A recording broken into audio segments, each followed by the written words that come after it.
telling you, Mane's in full control. The idea that a professional footballer can't control his legs in the air is ridiculous. It's not his fault. Edison has thrown his head in there. We've started recording, Ben. Oh, listeners, welcome back for the fan show. I just forgot, after last week, I didn't get to say my thoughts on it. Anyway, we'll leave it, shall we? Didn't, actually. Well, you got a 3-match ban. Let's just leave it. Listeners, welcome back to For the Fan Show. This week, it's me, Ben, joined by two of my favourite friends. It's Callum Keane. Evening. All right, happy? Yeah. How's Villa getting on this weekend? One lovely 3-0 win away. Wow, we really are flying high. First time we'd scored 2 goals in the first half for, I think, 2.5 years. So excellent. And joining me to talk about the Premier League this weekend, Christopher Proud. I'm surprised you call me a friend. I'm not talking about the Premier League, am I? No, but the Premier League. Yeah, Christopher Proud. Good evening, Christopher. Hello. Are I'm you surprised you call me as a friend. So I thought I try and make it inclusive. He's a friend of the show. Yeah. Still until we get another host. Yeah, that won't be happening. We don't have Jack this week. Is there a reason? He's busy with work. Busy with work. Blimey. I'm about to say no more. I'm back to full fitness though, although I've not had a pre-season, so a bit concerning. I hope we haven't rushed you back from injury, Ben. No, well, I'm a bit concerned that I might be out for a few weeks after this if things go badly. Regardless of that, though, a Ben return means a return of the feature. Now, boys, I listened last week, and not only was I disgusted at the fact that you almost forced me to do a recording on a Mane situation, which I'm sorry that I didn't produce. I'm equally frustrated that there wasn't a feature for me to join in with from home. So, luckily, I hand over to Christopher Proud for this week's feature. Can we get a jingle, Proudy? I can't believe this. Is that Brilliant. the one from last year? It will have to do. All right, take I'm it sure away. we'll get a more professional one soon. I enjoy that. Yeah. I might sample that in the jingle that I'm going to make for the feature. Yeah, excellent. Can't wait. I can't believe this.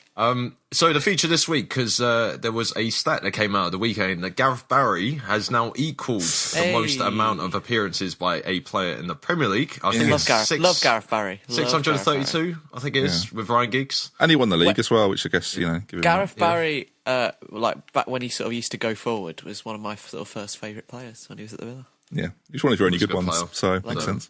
Yeah. So the feature is now going to be based around Premier League appearances, only around English players though. So I've got a list of players who have made more than 400 Premier League appearances. Right. This is going to be problematic. There's only my age has just gone. Oh, hello, welcome to the feature. There's only 24 names on here, so I'm going to give you 2 chances. If you get one wrong, then you get one more, and then if you get 2, you're out. And then whoever is still left standing wins the feature. What? Am I just? Oh, so we're just putting names out there. You're putting names out, yeah. So I've got 24 names. English players only. Only English players who have made more than 400 appearances in the Premier League. 400, flipping heck! I know. So there's a few recent ones. There's a few in there which I think might throw you, but we'll see. Brilliant. Okay. Okay. Ben, you are going to go first, since Marvellous. Alphabetical order. Okay. Do we lose a point for accidental repeats? Yeah, we'll make it more interesting. Yeah. Okay. So, I was hoping you were going to go, no, it's all right, but okay, never mind. Yeah, I was going to say, why did you even mention it, Ben? All right, I'll start things off with Gareth Barry. that is correct. Thank you. Yeah, that's 1 point.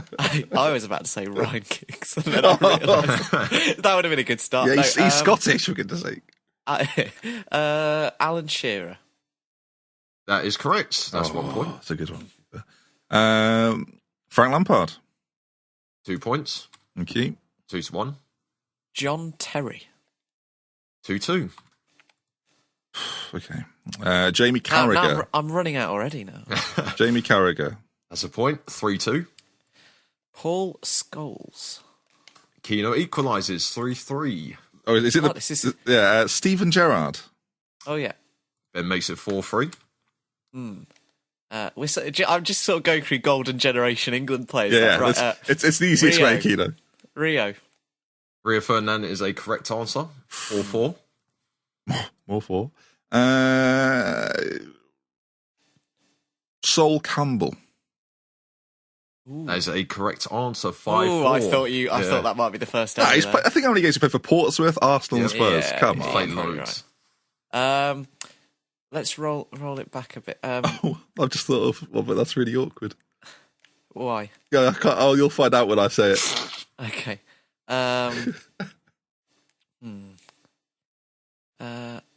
Teddy Sheringham. Ooh. 5-5. Oh, right. I'm going to give you one here, Keno. Okay.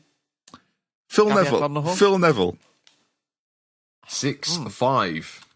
There we go. Brother of Phil. Yeah, I mean, gift, isn't it? Really, Neville. bit annoying. 6-6. Interesting facts about Gary Neville is he made directly 400 appearances. Exactly. Did he? 400. Oh. Yeah. So he scraped in. I knew Phil made more. I was wondering, but anyway. How many have we had then? Is it how many is there total? There is 24 in total, and you've both named 12 between you. This is a fast moving feature. It is, yeah. Although I feel like I'm running out of names now. I might be going soon. David James. Correct answer. 7-6. Thank you very much. David Seaman then. Well, we were doing keepers. Unfortunately, he hasn't made 400 excellent. Premier League appearances. Yeah, I knew it was coming. So yeah, that's one wrong. So Keno's only got one more life. One more life. Name of his upcoming album. I wish I could. Oh, Emil, Big Emil Heskey. That is correct. Oh, now we're 8-6. Now we're struggling. I am struggling. James Milner. Correct. 8-7. That's annoying. I have a question, Proudy. Is it Premier League? Yeah, Premier League. Yeah, of course. Bloody hell. Well, Peter Shilton. The reason I say it is because there's certain players that will have played in both. Yeah, it's only on what Wikipedia told me. So. Oh, brilliant. Yeah, you're going to have to dispute it with them who otherwise. Okay. We'll gamble then and say, oh no, because I know that's not going to be right because he played so many. That's the irony of what I've just said there. It's not going to be right, but that's just because he played for a lot for like Palace in the early 90s, the late 80s. See, that's the problem with players like. Come on, Ben. Tony Adams. He hasn't made 400 appearances in the Premier League, so that's one line. Do you know what though? Because he's definitely played that many times. He's played that many times, but not in the Premier League. Because he retired 2002, 3? I think it was around that time. So shortly after the Invincibles, wasn't it? Okay. You're struggling here, by the way. No, this is a bit of a gamble. So do you get 2 lives and then you're out, or do you get 2 lives and then you're out? and then you're out? Whoever goes loses. Danny Murphy. That is correct. I'll tell you what, that's a stunner. Yeah, 8. I've reached into the my disliked closet and pulled out Danny Murphy. We're idiots, kiddo. Wayne Rooney. Oh yeah, that is correct. Jesus, I'm sitting there thinking, who's there? But yeah, Wayne. No, I had all that time where you were umming and ahhing to think about Danny Murphy, and you've got that one so quickly now. I've got no time to think. Wayne Rooney. Danny Murphy was good though, to be fair. Yeah, I'm quite. If I do lose now, I'm quite happy with my performance. Martin Keown. No. And Ben wins the feature this week because Martin Keown hasn't made. I'm going to probably similar to Adams, I guess. You could have. There's a Villa player you missed out. 2 Villa players I think you've missed out on there. Gabby. Nah, Downing maybe. Downing has, and Southgate. Southgate has as well, yeah. You got Milner to be fair to you. I mean, the rest of the list. How many have we got left? Can I try and guess some? Yeah, 1, 2. Because Kino's ruined the feature. You've got 7 left. I had 2 ready as well. I had 2 more ready. Go on. Defoe. Defoe is correct. Carrick. Yep. Crouch. Yep. All right. 4 left. That was me showing off there, and now I'm struggling. 4 left. Can you give us any clues? Yeah. Two of them are strikers. One of them was quite a clinical one. One of them. Oh, Andy Cole. Yep. Maybe. Yeah, Andy Cole was one. One of them was not as clinical. He got the most yellow cards, I think, in the Premier League. Kevin Davis. Oh, Kevin Davis. Yeah. A good one. He's another one. And the last 2. That would have been a good one. One of them was renowned to be playing up front with Andy Carroll in the Sam Allardyce era at West Ham. Oh, Kevin Nolan. Yeah, Kevin Nolan. Yeah. That's a good one. Oh, he snuck by there. The last one is probably the forgotten one of the class of 92. Nicky Butt. Yeah, Nicky Butt. Nicky Butt. Actually, to be fair, Nicky Butt and which was what Andy Cole. So he was sort of talking about United. I kind of was thinking about trying to saying them for a while actually. And then Ben got me on the Arsenal thing with Ian Wright, and then that sort of stuff. Yeah. I'm pleased you went for Keown. I was thinking, I thought Keown would be close, but I wouldn't dare gamble on Martin Keown. Right, well, there we are then, Paddy. Lovely little feature. Decent performance, I think, to be fair. I think we've done okay. I was quite happy with that. Yeah, Jack would have gone straight in for Shawcross and just been wrong. Charlie Austin would have got him wrong pretty quickly. But no, that wraps up this week's feature. Clap for the feature. I think we need to start including this. Clap for the feature. Thanks, Paddy. Well done. Right then, listeners. We will get straight involved and talk about the biggest game of the weekend. Of course, it was Burnley 1, Liverpool 1 at Anfield. And no, are we not doing that? Okay, fair enough. I didn't even put it in the running order, listeners. Not even in the running order. Sorry, Liverpool fans. I've tried my best. I've got mentioned in two times in the first 15 minutes. You might get a prediction at the end of the show. I look forward to that. Manchester City 6, Watford 0, and it was probably the most convincing performance from a team so far this season, I dare say, boys. City just went to 10-1, I think, to break Chelsea's all-time Premier League goal record after that game. I'm not a betting man, but I would that's worth the tenner in my book. Absolutely. Yeah. Then when United, they go and do that after this. We'll mention obviously United coming up as well. United and them currently both have 16 goals each after 5 games, which is quite good, I think is the way we would look at it. But I say the most dominant performance we've seen so far, I would say so far this season. I don't think we've seen a performance as good as that yet. You could say scarily good. Scarily good, yeah. No longer Crystal Palace. Who actually didn't Jack realign it to Stoke last week? I think he did. Yes, he did. I go away for a week, and Jack has a new scarily good team. I don't know how to feel about that. I'm glad you were listening. I'm always listening. I was annoyed about most of it, but I tried to stem that anger. But no, 6 goals for City. I mean, the partnership is the talk of the town at the moment. Aguero and Jesus Proudy. There was a lot of question marks. Obviously, Jesus sort of replaced Aguero for little sections of last season. But if Pep Guardiola thinks these two can be a pair, what a pair it is. Yeah, indeed. I think you have to. It's just the movement that both of them do. It kind of. I think it did screw Watford over. I mean, it's kind of annoying as well because I had Watford as my overachievers, and I think this result might actually change that. But I mean, it was the same in midweek as well. I mean, both Aguero and Jesus ran the show against Feyenoord, and they done exactly the same. And yeah, it's scary to think that if Aguero gets injured, you've got Jesus to rely on, and if Jesus gets injured, you've got Aguero to rely on. So, but it's just the question is if both of them get injured, what happens then? Yeah, you've got to think at some point this season there'll at least be a couple of weeks where they won't both be available, and you wonder if that might be the little thing that costs City this year. In that, if there is an injury, there's going to be a problem. You look across at United, and we'll talk about their win against Everton in a moment. They got Zlatan back for a year, which United kind of know now that if Lukaku has an injury, they've got Rashford, Martial can play there as well, and Zlatan. There's a lot of options for Mourinho if things go a little bit pear-shaped. Whereas if City get into that situation, they sold Iheanacho, Boney's gone back to Swansea as well. There's no real obvious choice. And I hear people saying, Bernardo Silva could do it, Sterling could do it. You could maybe even play like David Silva as a false 9, Kevin De Bruyne as a false 9. He probably played De Bruyne there because he just loves him. But it's not the same. You look at these two, they've got a hatful of goals between them already. Aguero back to hat-trick in this one. Makes him, did I see over the weekend, he's the highest scoring foreign player in the Premier League now, which is some achievement. Like we talk about sort of world-class talents in world football. Sergio Aguero's records. Hang on. I think he just broke the record for the highest scoring non-European footballer. Is it non-European? Sorry, non-European. Because obviously there are some who. Thierry Henry, for example, has scored quite a lot of goals. Yeah, non-European. Regardless, though, that is still impressive. The time in which he's done that. It's not like he's had a 10-year career and suddenly he's got more than any other player that's done it. Like he's done it over the course of 6 or 7 years. When did he join City? 2011 was it?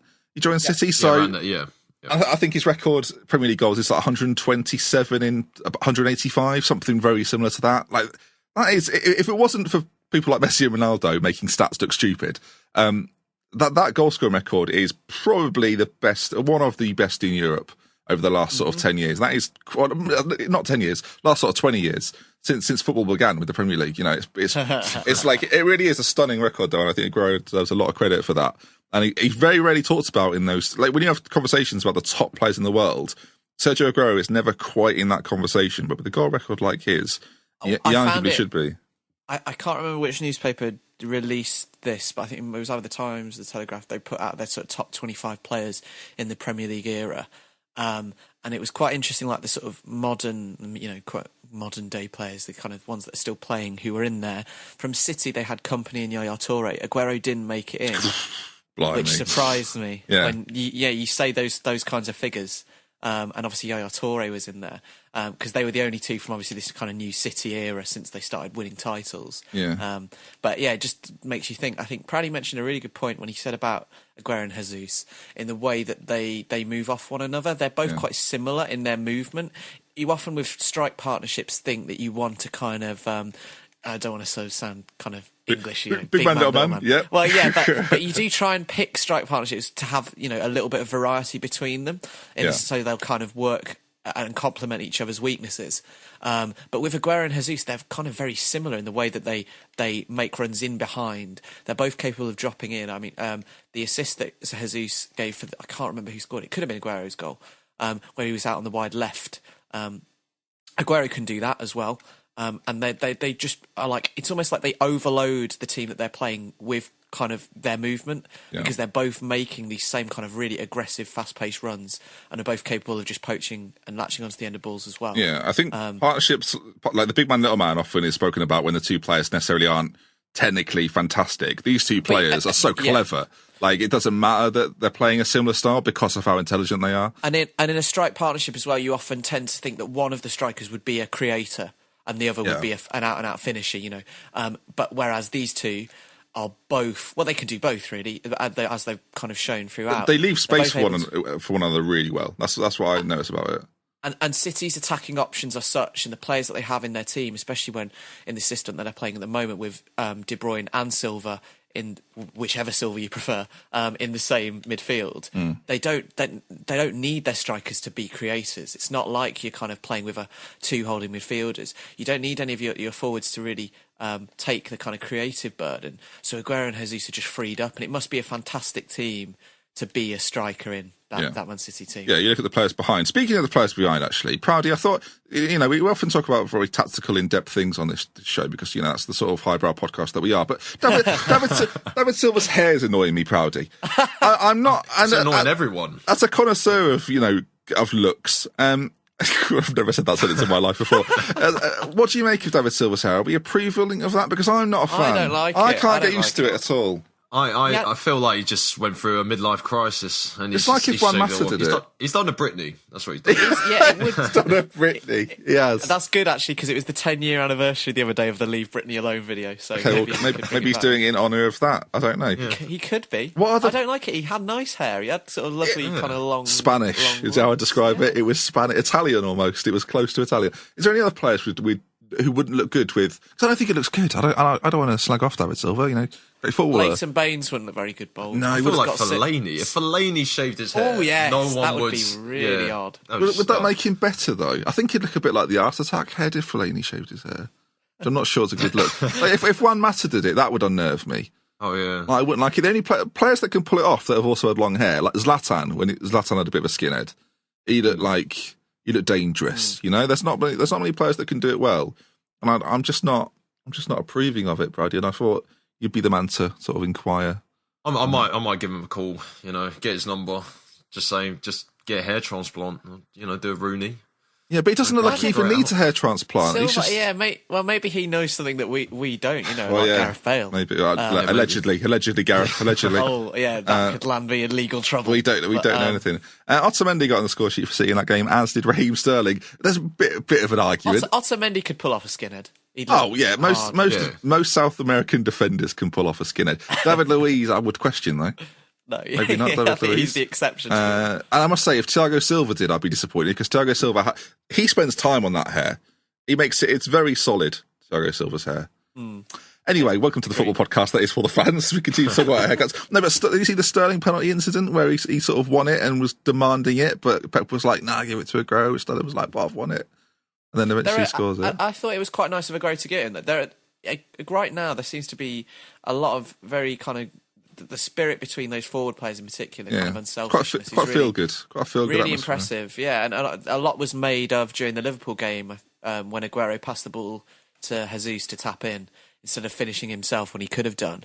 And I think that is just indicative of how well everyone's getting on. And obviously winning teams, it's quite easy for the team spirit to Yeah, be good. it makes Aguero's record all that more impressive. It is we did speak about Aguero a moment ago, but his transition from, you don't see it very often actually, from one league to another was almost seamless. Like he was getting 20 goals a season pretty much in La Liga with Atletico, came to the Premier League, did it in his first season, then had a bit of a tough time adding sort of an injury hit year, but then consistently 17, 26, 24, 20, and he's got 5 in 5 this year.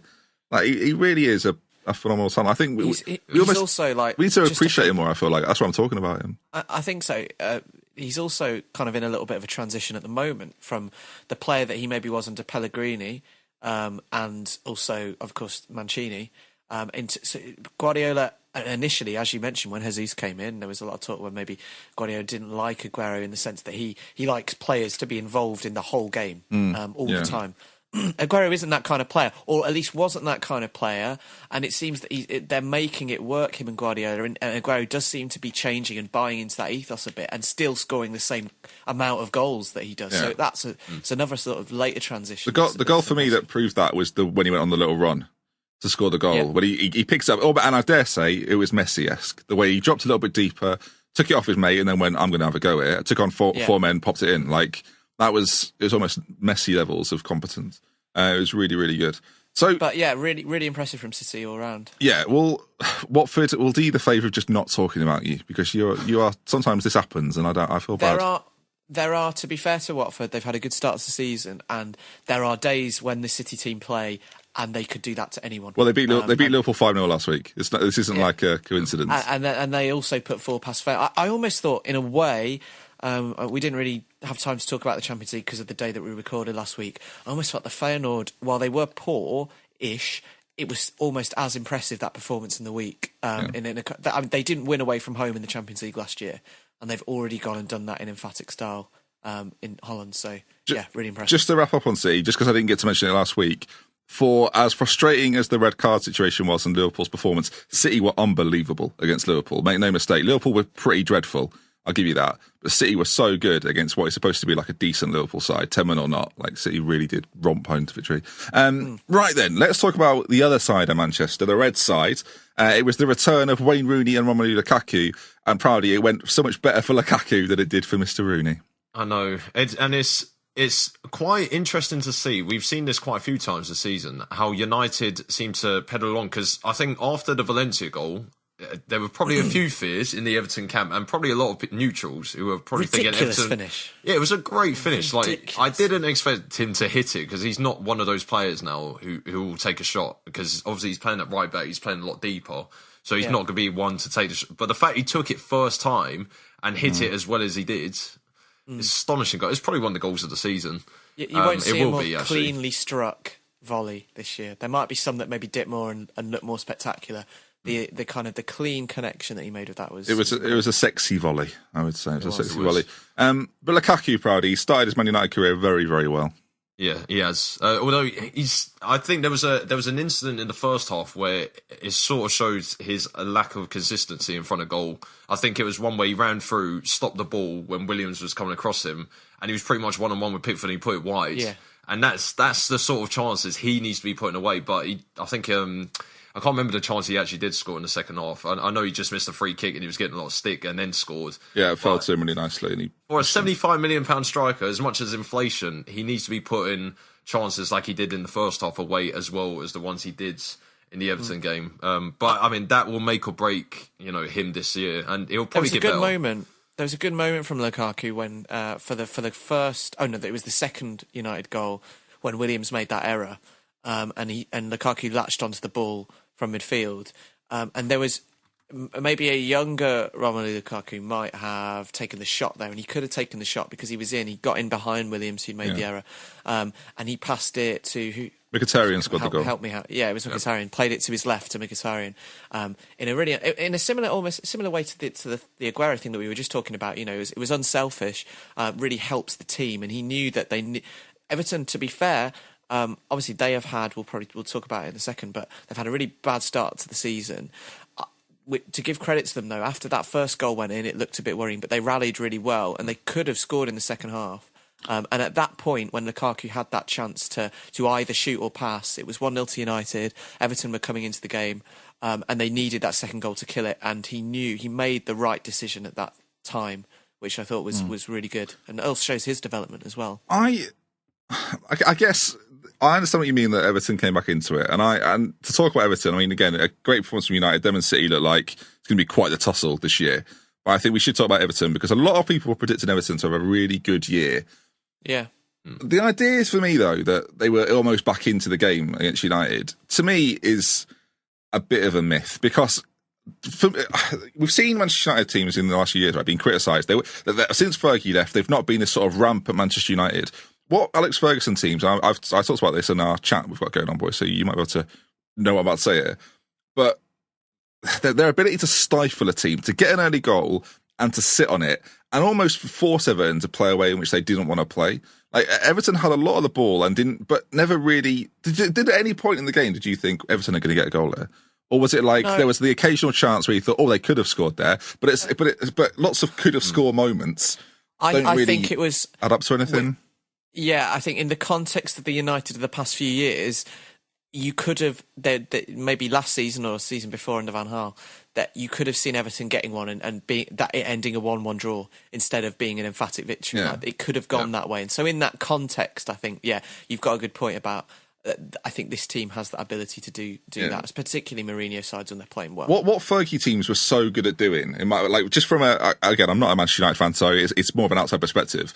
They were so good at forcing teams to play outside of their comfort zone. So all of a sudden, that team's almost playing like the mental game against themselves. You've got to think, right, Everton didn't score, or nobody scored for like 70 minutes. So United get that early goal, then almost just sit on the game and say, right, we're in control of this game. Let's make sure nothing silly happens, no errors, no mistakes. You look at other teams that struggle with this. Liverpool are a key example of a team that struggle after a while to just play a consistent tempo throughout the game. And all of a sudden, you look at the full-time whistle, and Mourinho says at the end, oh, Everton are a bit unlucky. I think he's doing Koeman a bit of a service there.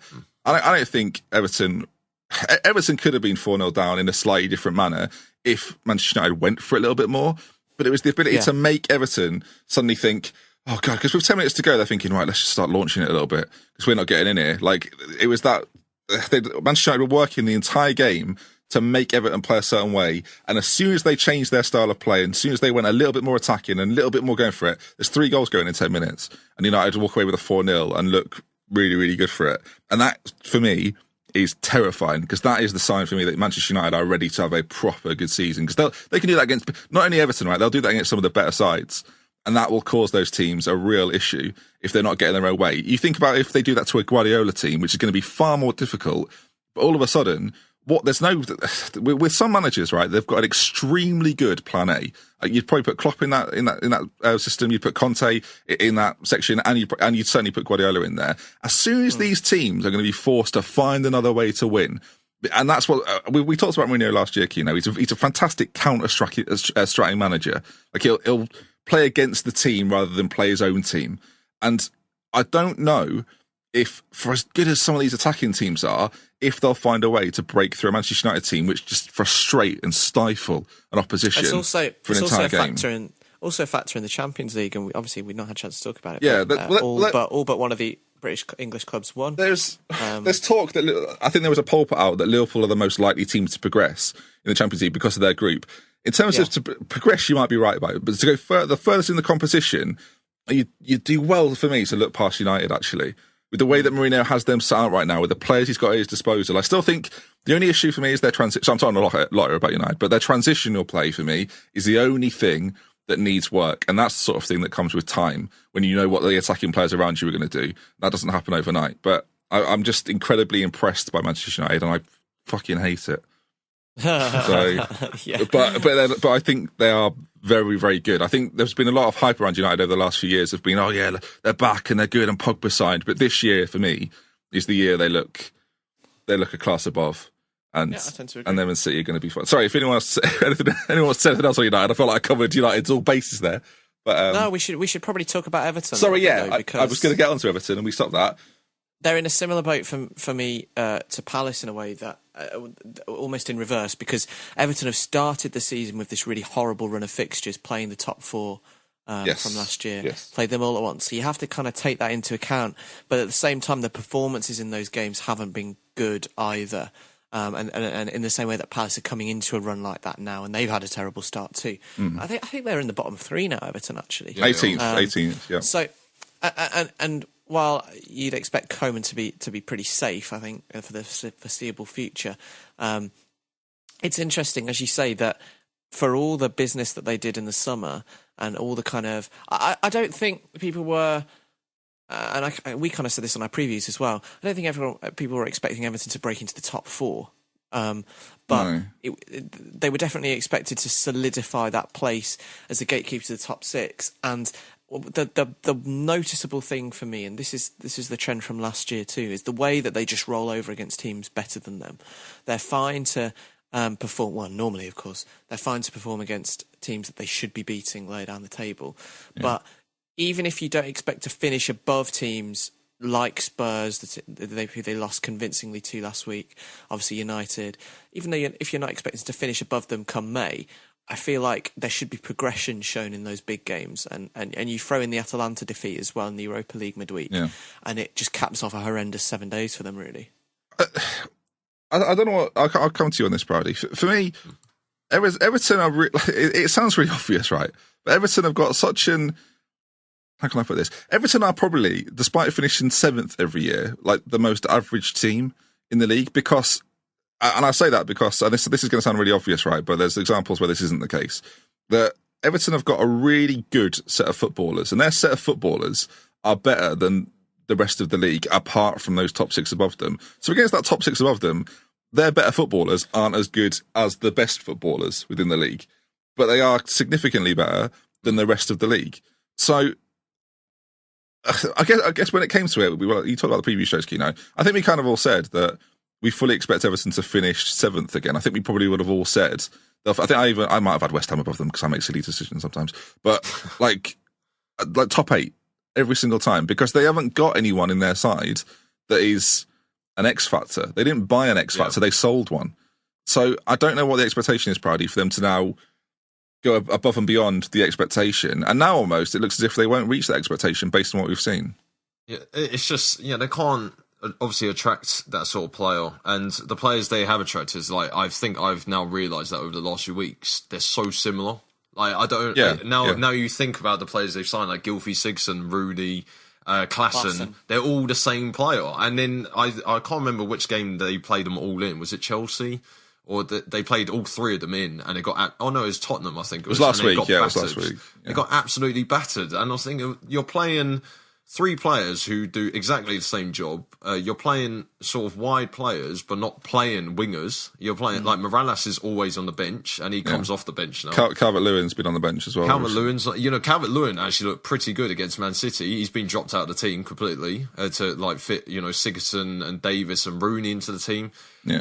Schneiderlin and Guy are essentially the same player as well. So when you have all that, you can tell that Everton aren't obviously going to break into the top 6 with that sort of side, but then they might struggle for the fact that they've not signed players who could do different jobs. There's not an impact player for me. There's not an impact player, and that's what Everton needs. Like it's so obvious right now. There's a statistic that sums up everything that you've just said about them. That Everton have completed the fewest dribbles in the league this year. Yeah. They've got loads of good footballers, but they've not got any pace. They've got playmakers, but not dribblers. And it's not even. Yeah, and it's not even. Yeah, I think that points to 2 things. One, as you say, the lack of pace in the team, and I think pace is almost like fetishised in the Premier League a little bit. Like it's almost seen as like the only way that you can have a successful team, which I don't agree with. But in a team such as Everton's, the lack of pace is really obvious, and so that stat points to that for one thing, and then also that, as you say, that the lack of players who can beat a man and open things up when it's not going to plan with your very good passes of the ball.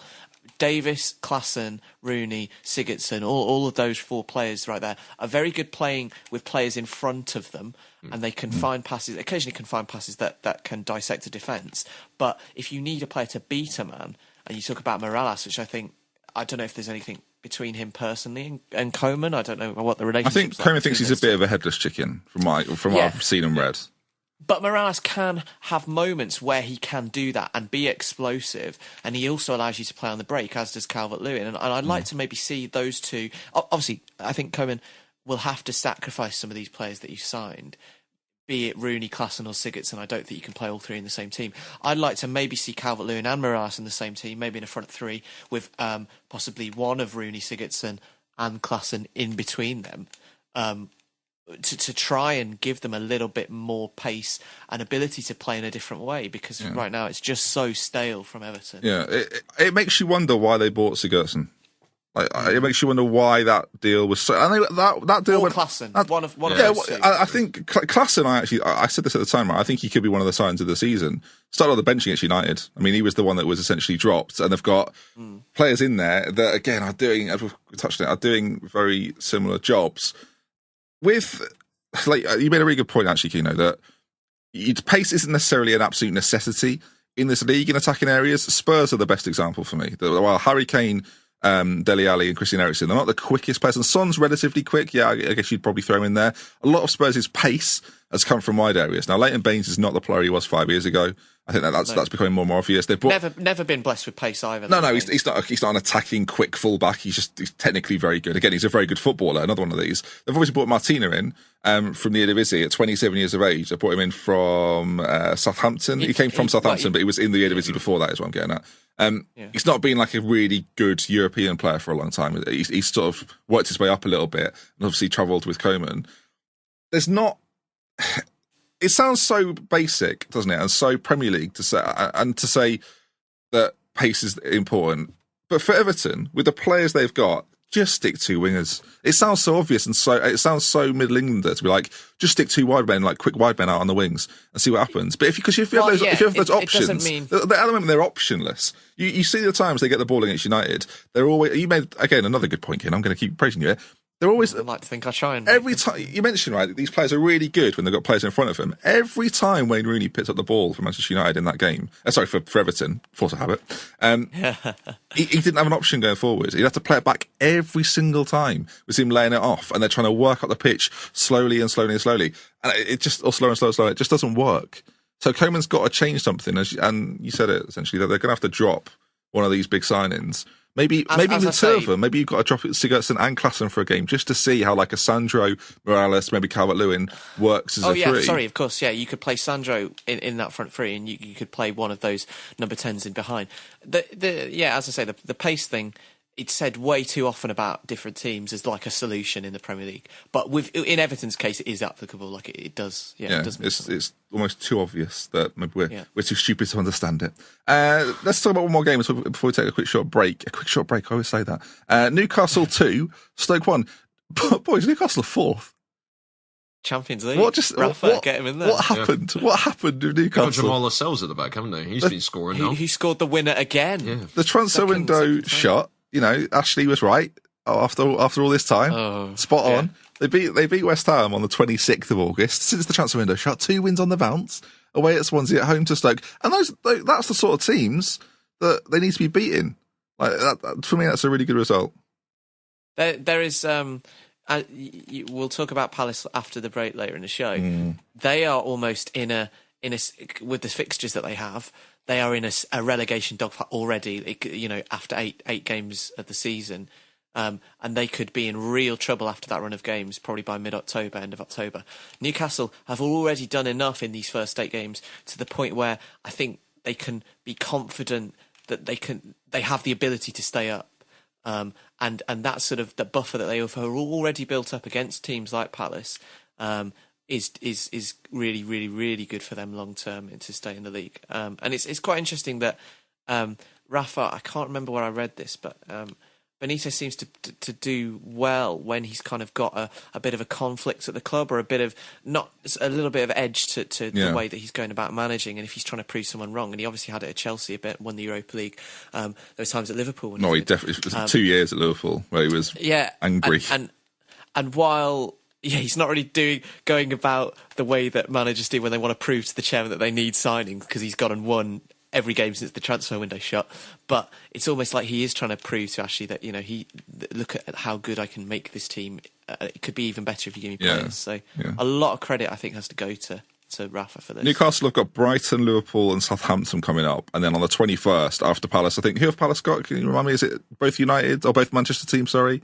And then got Chelsea? Both Manchester teams. Chelsea as well. Okay, and then Playing on those the 21st of October, Newcastle versus Crystal Palace. Should be Palace's first quote-unquote easy game after a very difficult first 8, you would assume. And a kind of a marker of the way that two teams have gone in opposite directions. Yeah, Newcastle could have, I mean, based on current form, Newcastle could be closer to 15 points by that time. If they get a result against Brighton, they'll probably beat Liverpool and Southampton. So it'll be interesting. Oh no, I'm going to call that now, boys. It's going to be 3-2 to Newcastle, last minute goal. I'm looking forward to John Joe Shelby banging it on his return or something. That's what Newcastle Liverpool is like a retro classic fix. I mean, obviously that was one of the best Premier League games of all time. That game. My most recent memory was we were playing brilliantly. We were on a spell where we looked really good. And then Andy Carroll just scored from like 40 yards against us, and it was just Suarez also scored a fantastic goal against. Yeah, we had times where we have pumped them like 6-0 recently as well. So, but even so, they're on a little bit of a rise, and I think we should mention it. They're doing very well. 9 points, 4th position. The top 4 is almost retro looking. Manchester City, Manchester United, Chelsea, Lascelles. And get him on the plane. Did someone say who's? Well, yeah. Questions asked: is he going to be on the plane? I was looking at him thinking, if we can't get Van Dijk, let's just go get Lascelles. He looks pretty good. Well, right now, obviously Michael Keane's been in the England squad before, and because of the way the England setup works, once you're in the squad once, you are an England player. Yeah, so job done. His form has been awful at Everton since he went in there, and Lascelles is the opposite. He's playing fantastic. So maybe that could be the spot that he could take. Rafa sets up defensively really well, and that will... I think any centre-back will enjoy playing in a Rafa Benitez system because you're offered a lot of protection, and at the same time, you're given the opportunity to defend in like a Newcastle team as well. So I think he's always going to look good this year. He might be one of the breakout players. He was with Newcastle when they went down, was he not? And he was one of their better players when they went down. And he was one of the only players to sort of speak out and call out some of the other players in a way. And became captain as a result of all of this. Age 22, you know. Yeah, I think he's 23. He'll be 24 in November. Like he's at a really good point in his career. He looks like a properly good defender as well. I guess we'll see the more it goes on. On the other side of that, though, Stoke are such a weird team. They have been weird for years under Hughes. I don't know what anyone's expecting out of Stoke this season. Pridey, what's your expectation? I guess you didn't give a Stoke prediction. What's your Stoke prediction? See, Stoke, being predominantly, from what I remember under Mark Hughes, they've always started slowly. Every single season, they're always in a relegation battle, like in October. Everyone's already, saying that they could be in a battle by the end of the year, and then they go on a good run of form around winter, and then spring comes, they're doing well, and then they're back in the top 10. Every season it seems to happen. And I think it's going to happen again. Like, I know their next run of games is quite difficult, but I think once winter hits, they'll hit a run of form, and then winter is again. Winter is coming. Winter is coming for Stoke. And plus, their home games will suddenly become their best part of the season because, teams won't want to go there on a winter's evening. Up to Stoke. Just to be a Stoke in winter fan. Just to back up and completely destroy what you've said, Proudy. They didn't win in their first 7 last season. Yeah. 4 defeats. Equally, they won 1 game in December last year. No. So, but where did they finish? Not 8th, which they normally do. It was 13th. They had a very poor year last year. I'm just saying, they always seem to start off really slowly. I just recall every year they have. They had an unbeaten January, though, Proudy. So, I mean... Okay, well, yeah, it's still winter. Right, correct in a way. So, I guess we'll give you that. It's, again, Stoke, weird team. Right, though, let's take a little bit of a break. After the break, we'll be talking about Crystal Palace, Chelsea, Arsenal, and Bournemouth got their first win.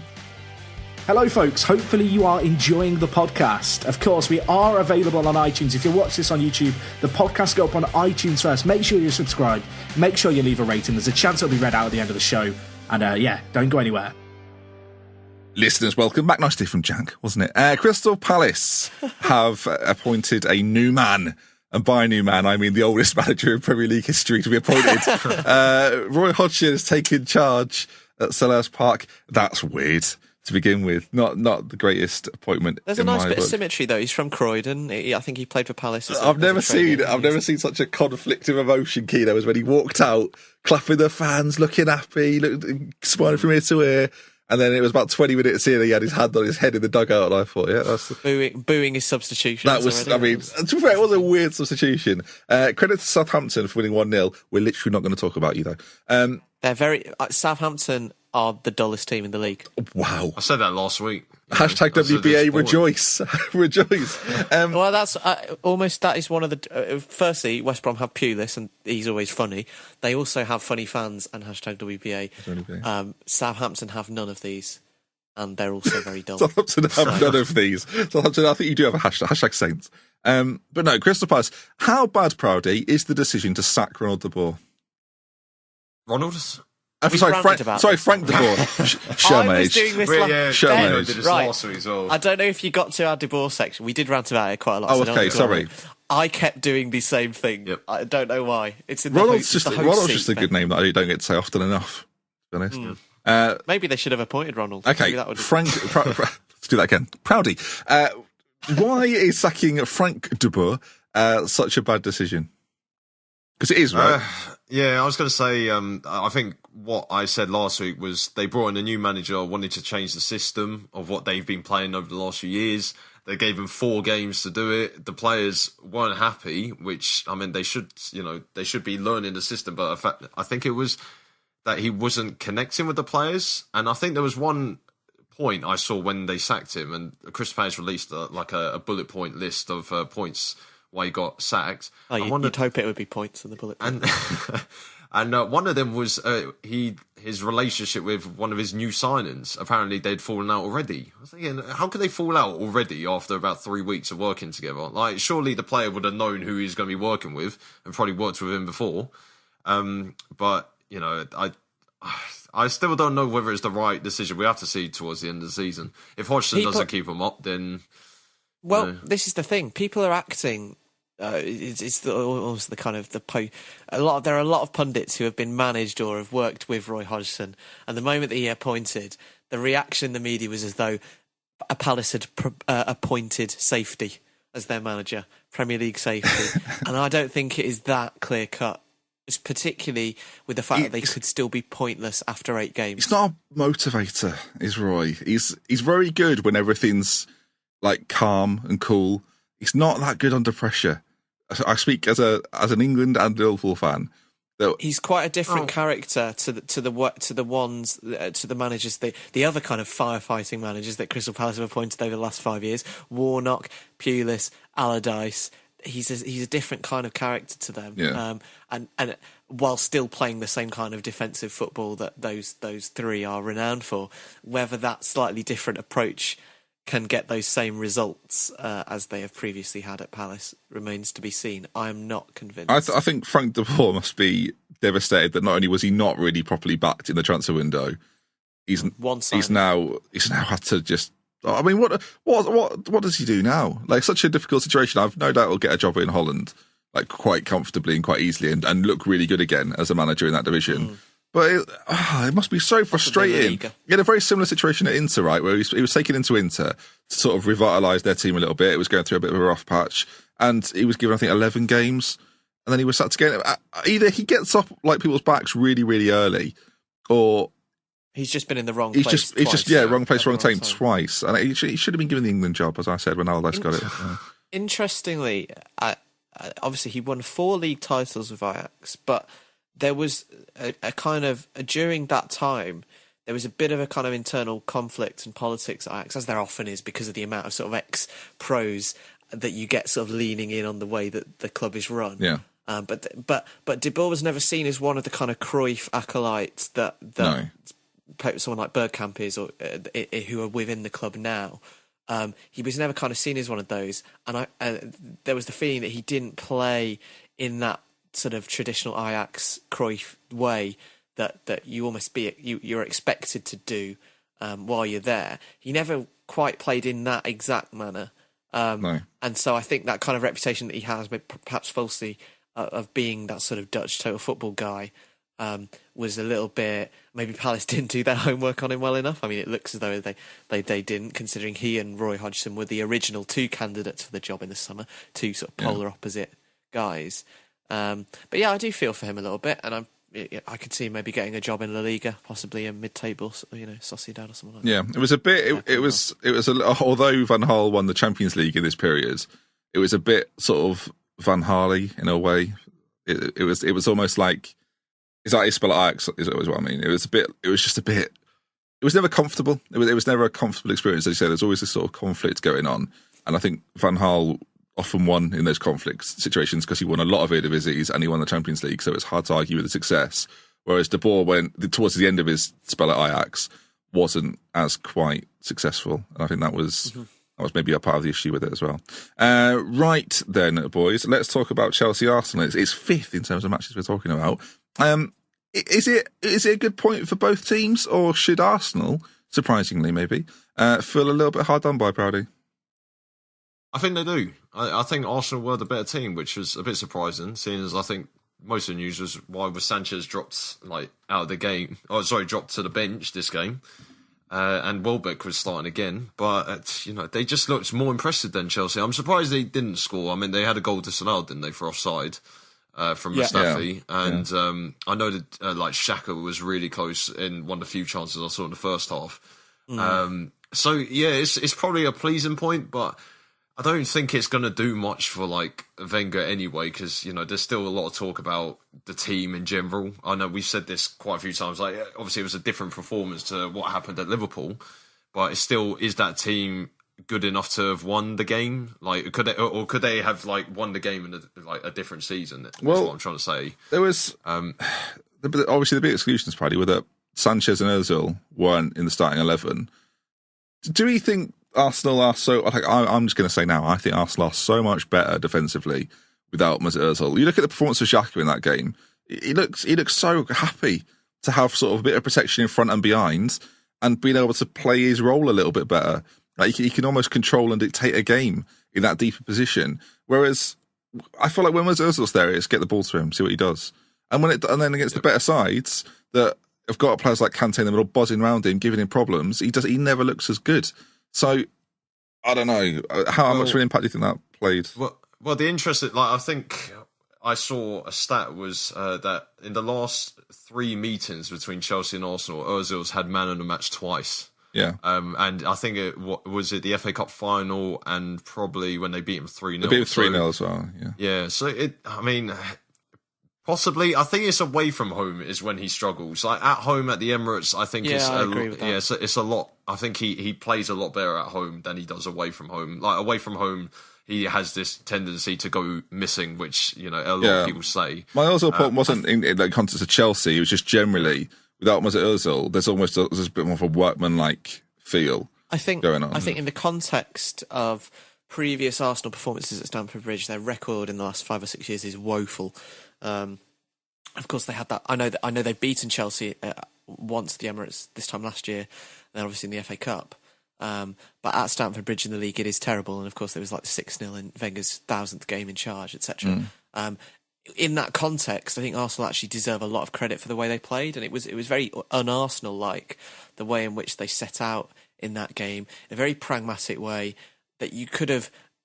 Wenger's shown us in the past at Stamford Bridge, playing too open, tried to sort of play his own style, and that Chelsea team, as in the same way that others have been in the past, are perfectly set up to sort of exploit your weaknesses. And Arsenal set up in a way that didn't really give them much to pick out and to pick at. So I think it's 2 points dropped for Chelsea, and it's the first game Conte's drawn at Stamford Bridge, and so he'll be disappointed by the way the game went, and there wasn't much going on. They didn't create a huge amount. I was quite surprised, actually, because when I saw him starting Fabregas with Kante in the middle, I was okay, he's going to try and really box them in and get on top of this and use Fabregas's passing to try and open things up. But, yeah, it didn't happen, and I think Wenger, we've had a go at him and a lot of times already this year, and obviously in the last couple of years. But he deserves quite a lot of credit for the pragmatism he showed. I think. For some 0-0s are quite good games. It wasn't a great game, I thought. It was very kind of you have a go, we have a go, but never quite have a proper go. It was just a bit back and forth. And I always think that's a good sign in a way for Arsenal, because too often they have been involved in matches that are high scoring, either to the other team or high scoring draws or that kind of thing, and maybe what they need, because they are able to beat teams below them in the league very easy. They're a bit flat chat bully like in the sense that they can clean up the rest of the league. They're a bit like they're a bigger version of Everton. They're like, it's just very. That's a dig. They won't like that. No, but you'll get some tweets. But no, you know what I mean. In context of from what I was saying earlier on, in that they've got very good footballers. They just haven't got footballers necessarily as good as sort of the Manchester United, Chelsea, Cities of this world. So to get a result is quite an achievement. And maybe that's the approach they should take from now on. But it's a bit. Don't you think with Wenger a bit? It's a bit of an ego thing that he still thinks he can outplay every team he plays. Well, I think that's what made this game interesting for me, because he didn't do that. He shed that ego. Exactly. He put it at the door. Under I think his fear is though, and he's right in thinking this, but he's also not going to do it the other way as well. Is they're not going to win anything like this. Like while they might stop teams like Chelsea beating them, and then they can open up against the weaker teams and beat them. I think in other seasons they might have been able to win the league doing this. You look at the Leicester year, right? If it had been a bit more pragmatic and not as sort of, it was almost got too gung ho from Arsene Wenger that year, that it cost Arsenal. There have been seasons in the last 5 years where, particularly City, United obviously have had their problems. Teams above them and around them have quite frequently slipped up against teams down the table. I feel like this year is not the year for that. Yeah. So as you say, that approach probably isn't the best way to win the league this year. What did you make? Maybe they're trying to get back in the Champions League, aren't they? Indeed. What did you make of the red card party? David Luiz gets sent off quite late on. Is that a red? No. I think I'm going to be. Yeah, I think I'm. I don't know if it was a second yellow. Do you need to see it again? Because that was the thing with Mane. I mean, you did initially think it was a red, and then you changed your mind. It depends. Are you talking just check about a different angle? A straight red? It was given as a straight red. It was given as a straight red. I think that's a second booking every day of the week. Certain second, but not a red card. Well, in the context of him already being booked, yes. Okay, but not a straight red card. That's what I'm getting at. I think on balance it was a straight red card. Well, both his feet aren't off the floor. I think it was. What was it given for? Like just probably their mount. Dangerous tackle. His son's probably got a foot off the ground. His right foot's. I say his right foot's like in the air, but his left foot's on the ground. I think the phrase you would use to sum it up is excessive force. There was I think that's probably it was at real speed. It looked like a full-blooded challenge. You can look at it two ways, can't you? You can be a bit old-fashioned and go a full-blooded challenge, or you can be a bit modern and say it was excessive force. Like it's sort of in between those two. We were talking about this the other day, Ben, in the sense that the rules have changed to protect players more because the players have changed. They're faster and they're stronger than they were 20, 25, 30 years ago. Better looking, you were saying at the time. Better looking, fitter. Yeah, more fit. And but the rules have had to adapt to accommodate that. I'm just thinking about David Luiz's hair. Yeah. The rules have had to sort of adapt to that as well. And there are many scenarios while, he didn't go in two-footed. He was going for the ball. I don't think he wasn't trying to hurt. Who was it he put the challenge in on? Was it Xhaka? No, Kolasinac. Kolasinac, yeah. Yeah, sorry. It was Kolasinac, yeah. They look quite similar. Obviously, he wasn't trying to hurt Kolasinac. He wasn't. I don't know. David Luiz has got a reputation of being a bit of a scumbag sometimes when he wants to be. I think... I initially thought he's gone in a bit hard there. At full speed... It looked dangerous. It was dangerous. His foot was high and he caught him. And I just think on balance, in 2017... I think if Mane is getting sent off, then every challenge should be a red from now on if we're going to play that little game. I almost want to talk about that, but I feel like it's so done. We can't... Yeah, it's been played. Okay, just quickly, listeners, because I feel like I didn't get to say it last week. This is actually pre-recorded. This is last week's message. Hi, guys. Not feeling too good this week, so I thought I'd leave you a message. Essentially what I think is, I can see exactly why it's a red card. I just thought it was a little bit harsh. That's all. Back in the room. Thanks, Ben, for that. That's a brief summary from last week.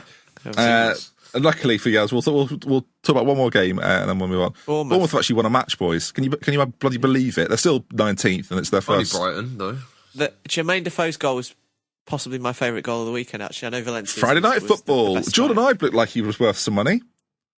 Yeah, probably not. That was weird, wasn't it? Still maybe not the 15 million that they paid for him, but he changed the game. He turned it in their favour. His assist for obviously Defoe's goal was outstanding. There are a lot of players that maybe would have, after he sort of jinked around the first man, maybe panicked and gone for the shot or thought that they could, take it on. Yeah.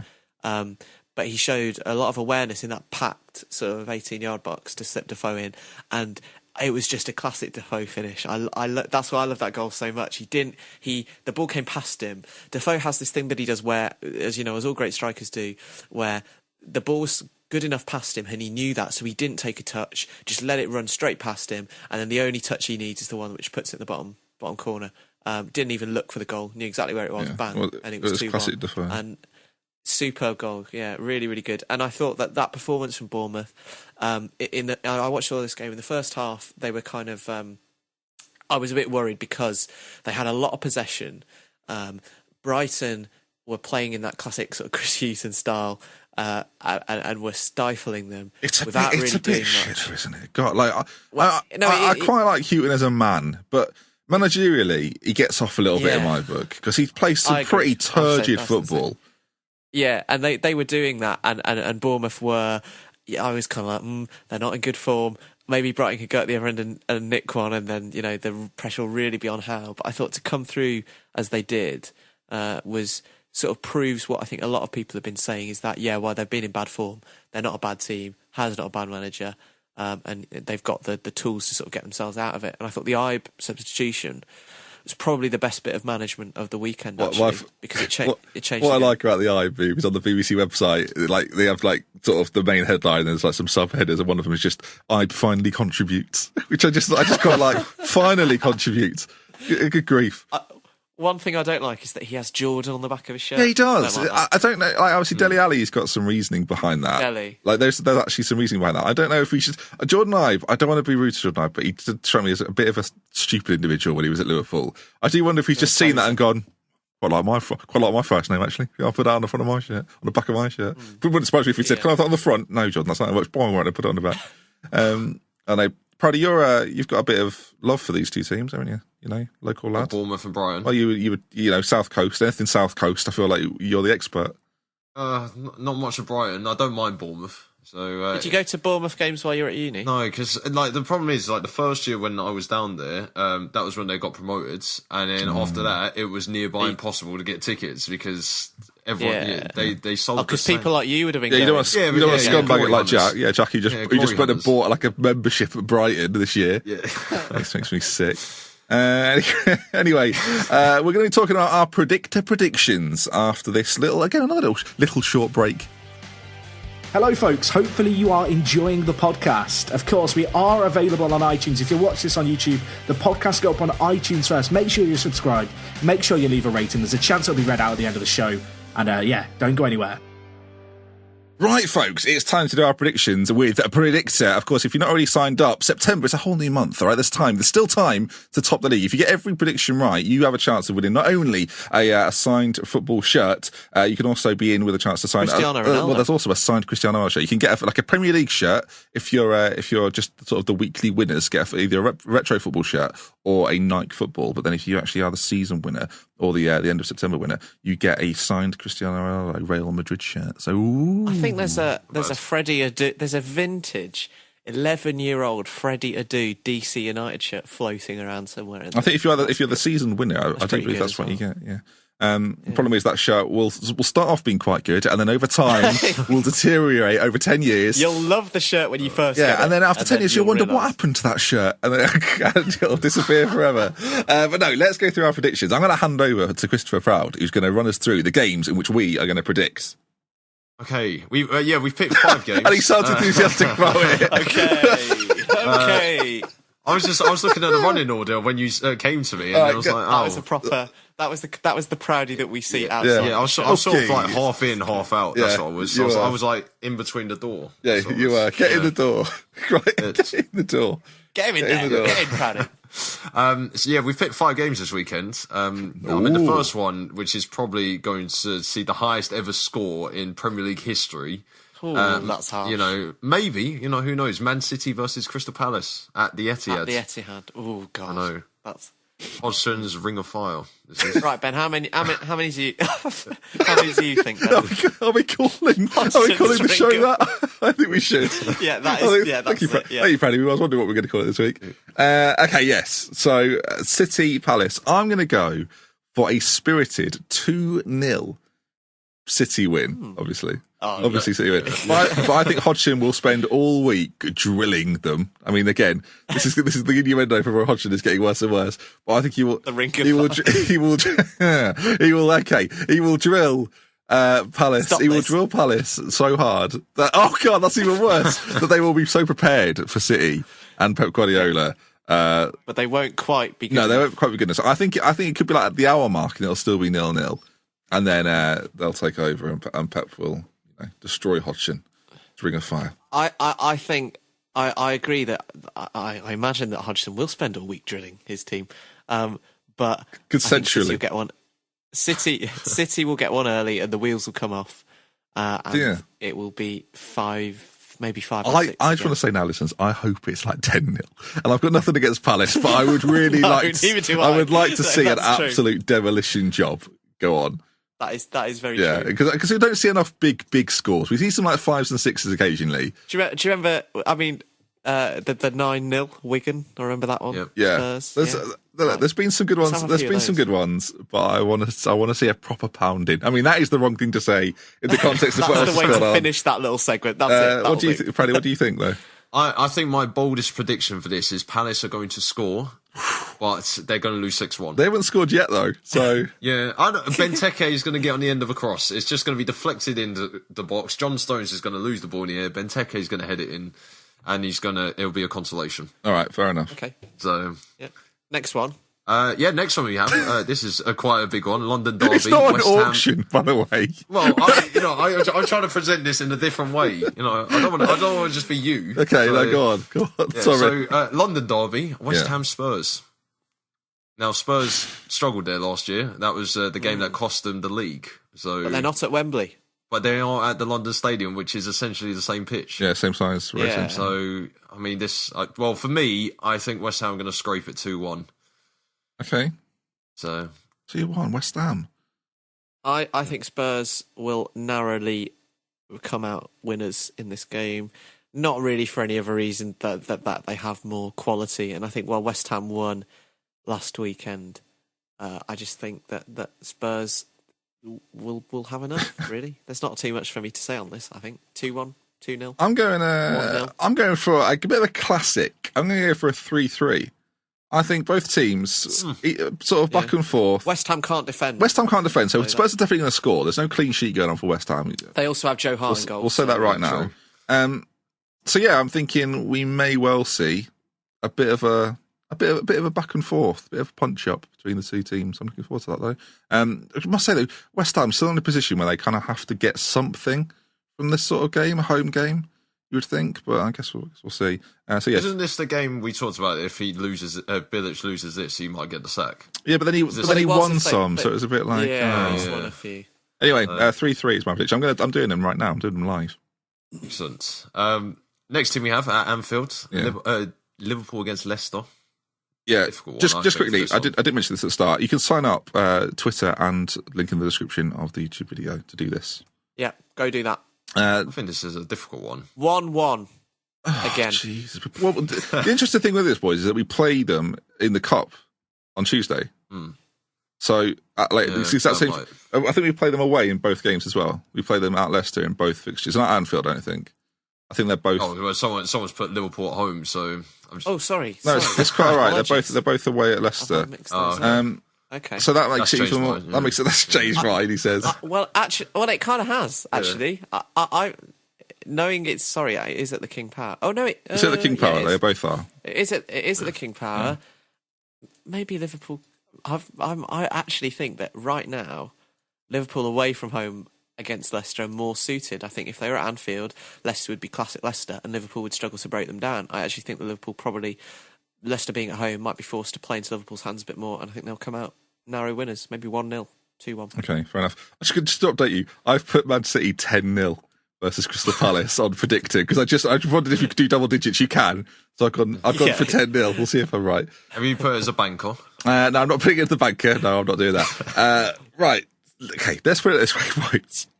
We definitely won't keep a clean sheet away from home, which is a problem. So I should say, first time Liverpool haven't kept a clean sheet since April, by the way, in that game at the weekend. So bear that in mind before you start slagging off our back line. All you defence doubters. But what I will say is that Leicester have a thing about scoring against Liverpool, especially at their place. So I think Liverpool will win the first game in the Cup, but then we'll lose probably 2-1 or something to Leicester, and Jamie Vardy will look really happy. And I hate to predict that I think Liverpool might lose. I just think I mean, we'll pretty much be at full strength for the game. I'm just worried. I shouldn't be worried. There's not the same confidence that I had last year. I feel like every game in the Europa League we have a really good Europa League. Sorry, force of habit. I know. I was going to say. I know you're in that Champions League. We've got a really good feeling. chance of winning. But I just think there's some league games this year that defensively, I've sort of been backing Noble defensively, right? But Klavan and Lovren are fucking useless. So I'm irritated by them now. And I should say, Jack, I didn't say that Klavan was like a great defender. We were saying this last week. I was listening. He was going, "Oh, Ben's a big fan of Klavan. I think he's a good fourth choice Premier League defender." I mean, I'll say that much. But yeah, after watching them recently, it's Joel Matip is trying to do everything, and it doesn't work. So worried. Interestingly as well, Liverpool are playing kind of late on the Saturday, so they do have, obviously all our Champions League teams have that day to prepare, and then they are in. It's a big game. Who are they playing? Is it Maribor or is it the? It's Lokomotiv Moscow, or it's. Sorry, it's not. They play Maribor afterwards. But yeah, it's the winnable game, one of the winnable games in that group. So maybe Klopp will prioritise. So it's Spartak Moscow. My apologies, I'm getting all confused. That is a must-win on Tuesday or Wednesday night for them. So yeah, this game could have less emphasis on it. Yeah. All right then. Next one, Praddy. Two more. United Southampton. Now this is Southampton being very dull. United break down teams late on. I'm going to go 5-0 United. This is away at St Mary's. I've got that one wrong as well. This is at St Mary's. So yeah, I'm going to go 5-0 United at half time. 5-0 at half time. Yeah, I just love seeing Southampton lose. I mean, it's great. I feel like we've got very biased predictions. I mean, not from me this week actually, but I think Southampton at home have got a good defensive record, and so United. I think that all these games, I think, will be quite narrow victories, other than the City Palace one, actually. So this could be a classic Mourinho 1-0 away from home. All right. I think that's. I was going to say, you said Southampton have a good defensive record at home. Exceeded twice against West Ham, twice against Wolves, twice against Watford. This is when you just play along, okay? Yeah. That's not. Kept a clean sheet against Swansea. No, Stoke haven't won in December, Freddie. So just don't want any emails. I'll go 2. Well, I'm sure we'll get some. 2-0, I reckon, Man United. There you are. Next. Cool. And last one. Swansea at home. Swansea at home against Watford. Now this is 2-1. No, I'm going to say 1-1. I'm going to say 1-1. 1-1. I think. I agree. With you. I think Renato Sanchez at the double. You don't like Watford, do you? No. I don't know why. You just don't really. No, it's not that I don't like them. I was backing them over all the managerial stuff. I just think. Do you know what it is? I think when Watford get a beat, they crumble so easily, and that just annoys me. Because as professional footballers, that shouldn't be happening as consistently as it does for Watford. They seem to get punished quite badly. But you don't think they'll crumble in this game? Well, I think Swansea will win 2-1, but Swansea don't really have the firepower to make a team crumble. I think if you lose 6-0, right, you've got to try and bounce back. But I think Swansea equally are a side that at home are going to have to take points this year, and this is a game that Clement will say to his team, "This is winnable, boys, and you've got to go out there and win this." I should say Watford have had a decent start to the season, but I just think that Swansea will nick it. I don't know. They had a very good result away at Wembley. That sounds weird against Spurs. which is going to motivate their team to say, "Look, do you know what? Actually, defensively, we're pretty good." But I think Watford might grab one. Richarlison, is it Richarlison? Is that his name? Richarlison. Yeah, I quite like him, so I think he might get the goal. Very satisfying to say as well. If you say it right. Kino? That'll do. That's all our predictors. Yeah, 1-1 I said. Oh, 1-1, sorry, okay. Lovely job. Yeah. And that's going to. Thanks, Praddy, for bringing us through the prediction. No problem. You seemed like you loved it, so we'll definitely not make you do that again next week. Yeah. We have. I start the show and end the show. So. Yeah, I like it. That's In good. a way, Praddy, we all think you're going to end the show one day. Right then, that is going to bring us to the end there. Of course, check us out on all the socials. Get involved with us on Twitter at ForTheFans Show. No one says that anymore, do they? They don't do the www bit. It's just a given. No. Everyone knows it. Anyway, It's quite very 2000. It is. Show me age again. www.forthefanshow.com for all available links. Of course, we're on iTunes. That show goes up. Review on iTunes. Yeah, it goes slightly further. Oh, yeah. I should normally read those out. Of course, the show is always available on iTunes first, a few hours or a day earlier sometimes, and then youtube.com/ForTheFans Show. Leave your comments in the comment section of that as well to let me know what's going on, what you thought about what we said. I think if I'm going to ask you a question at the end of today's show, what did you think about Everton? How do you think they'll do this season? Obviously, based on what we've seen, it's been a bit rough for them, and I think what I've done there is beautifully delay that until I can read out some of the reviews. Here we are. We've got some. They are funny and quite often ludicrous. They are funny and quite often ludicrous, but can't wait for Jack and Ben to be off so we can have the EFL podcast that's been promised. 5 stars, a brilliant mix from Black Archers. Thank you, Black Archers. And that's our review of the week. I feel like we're not responsible for the ludicrous. I heard that as well. I heard you talking about that, and I part of me thought I need to arrange with Jack just to see how that goes down.